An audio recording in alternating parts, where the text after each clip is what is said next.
3. Assalamualaikum warahmatullahi wabarakatuh. Saya Hasanul Jamila dengan NIM 12310321857 UIN Susta Riau, Fakultas Tarbiyah dan Keguruan, Prodi Manajemen Pendidikan Islam, kelas 6D, akan menampilkan micro teaching saya dengan materi inventarisasi sarana dan prasarana pendidikan. Terima kasih. Oke.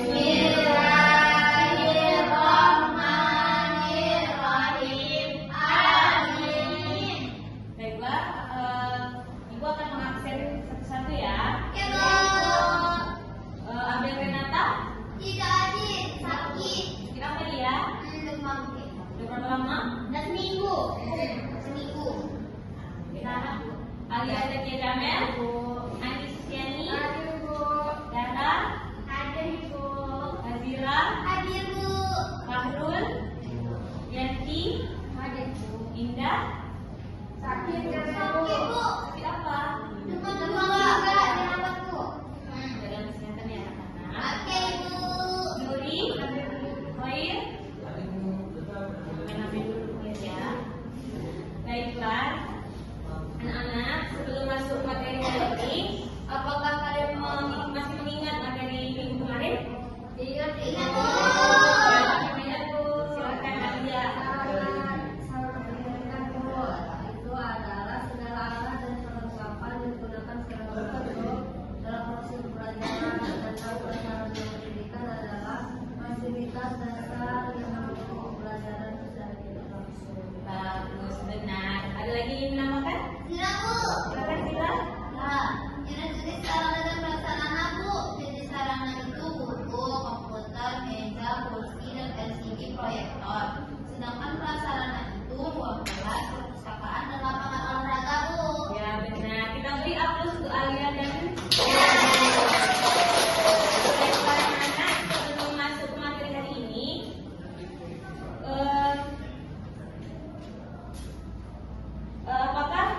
pernahkah kalian melihat meja, kursi, komputer, proyektor yang ada di sekolah, dicatat dan di dalam sebuah buku? Iya. Menurut kalian mengapa barang-barang tersebut harus ada penomoran dan dicatat di buku? Ya, silakan terus. Ya, ada lagi? Agar jumlahnya itu diketahui Bu, jumlah barang yang diketahui. Iya, benar sekali Fahrul dan Ani.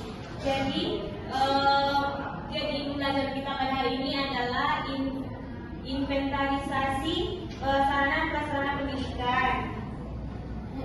Baiklah, jadi apa pengertiannya? Pengertian inventarisasi sarana prasarana pendidikan. Inventarisasi adalah kegiatan pencatatan dan penyusunan daftar barang milik sekolah atau lembaga secara sistematis agar mudah dikenal, diawasi, dan dimanfaatkan.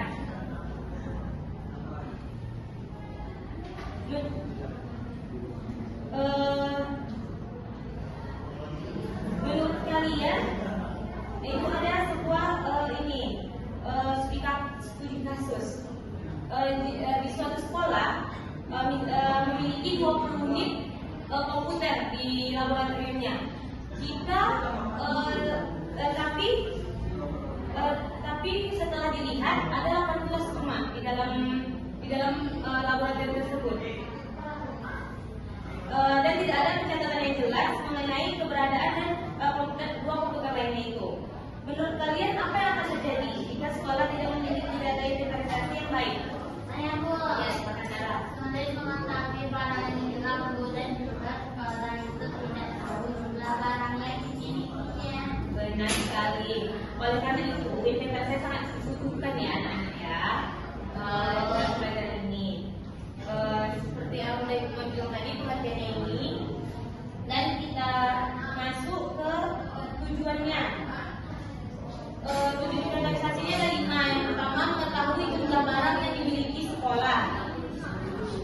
Inventarisasi dilakukan untuk memperoleh data yang akurat mengenai jumlah sarana yang tersedia di sekolah.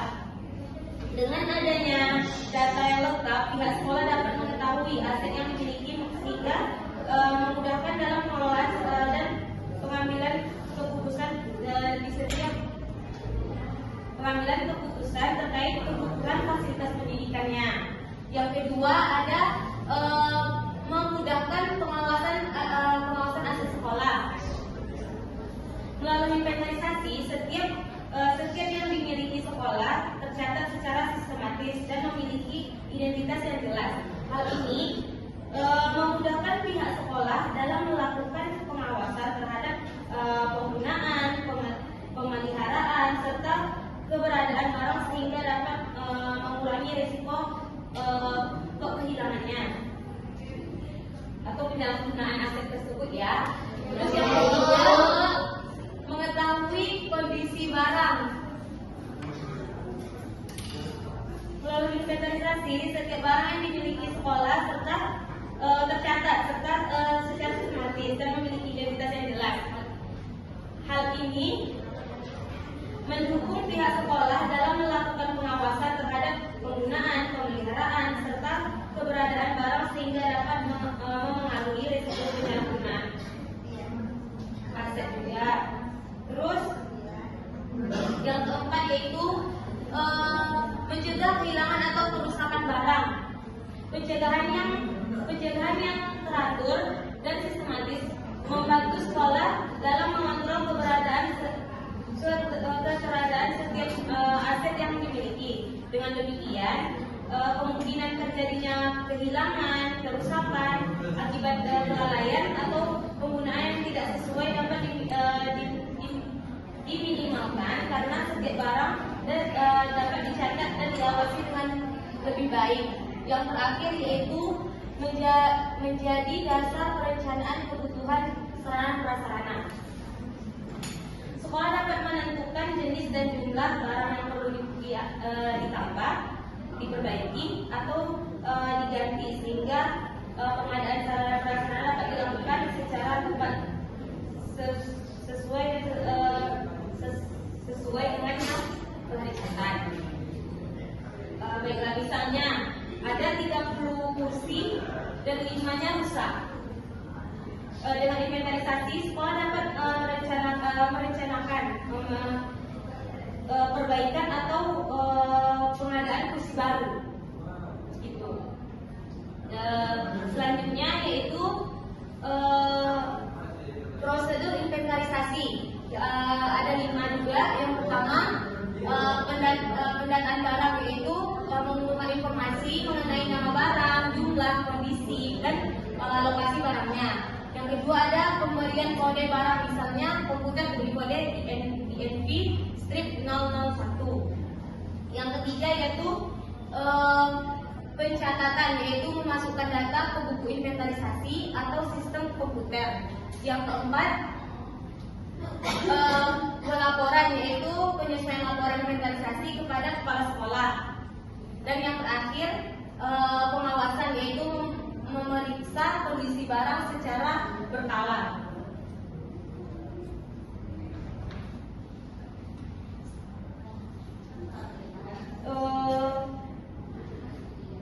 Sekarang coba amati benda yang ada di dalam kelas. Sebutkan beberapa barang yang bisa dimasukkan ke dalam inventarisasi. Ya, silakan sudah. Meja dan kursi. Ya, Bu, papan tulis, laptop. Ada lagi? Ya. Sama aja ya. Iya Bu, nggak dengar ya. Fokus ya.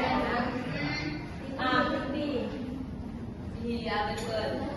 Nah, dari penjelasan yang telah Ibu sampaikan tadi, apakah ada yang bisa menyimpulkan? Silakan Pak.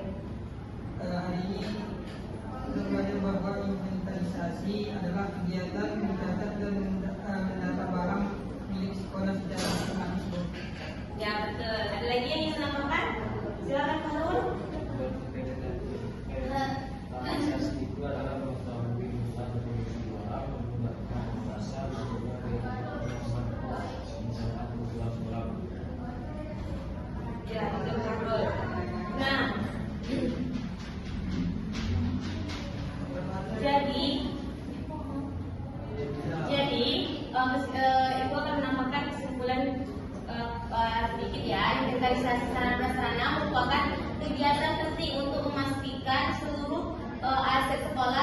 tercatat dengan baik sehingga mudah dikelola, diawasi, dan dimanfaatkan secara optimal dalam mendukung proses pembelajaran. Baik anak-anak,